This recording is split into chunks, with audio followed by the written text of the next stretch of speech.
2014లోనే తెలంగాణలో phone tapping జరిగిందన్నారు మంత్రి జూపల్లి కృష్ణారావు.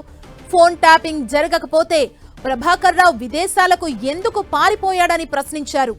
హరీష్ రావు కేటీఆర్ ని కేవలం సాక్షులుగానే విచారణకు పిలిచారని తెలిపారు. తప్పు ఎవరు చేసినా శిక్ష పడాల్సిందేనన్నారు జూపల్లి.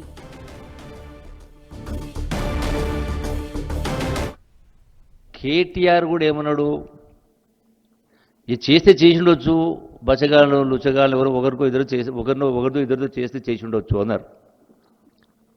అంటే కేటీఆరే ఒప్పుకున్నట్టే కదా ఫోన్ ట్యాపింగ్ జరిగిందని. ఎవరు చేయించు ఎందుకు చేయించిన అవసరం పడితే నోటికి ఆ మాట వచ్చిందంటే, అంటే అసలు తెలంగాణ రాష్ట్రం వచ్చింది, తెచ్చుకున్నది ప్రజా సమస్యలు పరిష్కారం కావాలి, జాతీయ స్థాయిలో అన్ని వర్గాల ప్రజల పేదల యొక్క వాళ్ళ యొక్క కొనుగోలు శక్తి పెరగాలి, వాళ్ళ పర్ క్యాపిటల్ ఇన్కమ్ పెరగాలి, సమస్యలు పరిష్కారం కావాలి, ఎటువంటి అరాచకాలు దుర్మార్గం లేకుండా పూర్తి ప్రజాస్వామ్యబద్ధంగా ఉండాలని చెప్పనే కోరుకుంటే ఏం కర్మ ఎందుకు వచ్చింది ఇది? రెండవది, అసలు మీకు ఇచ్చిన నోటీస్ ఏంది? సెక్షన్ 160 సిఆర్పిసి మిమ్మల్ని నేరస్తులుగా పరిగణించలే, మిమ్మల్ని సాక్షులుగా.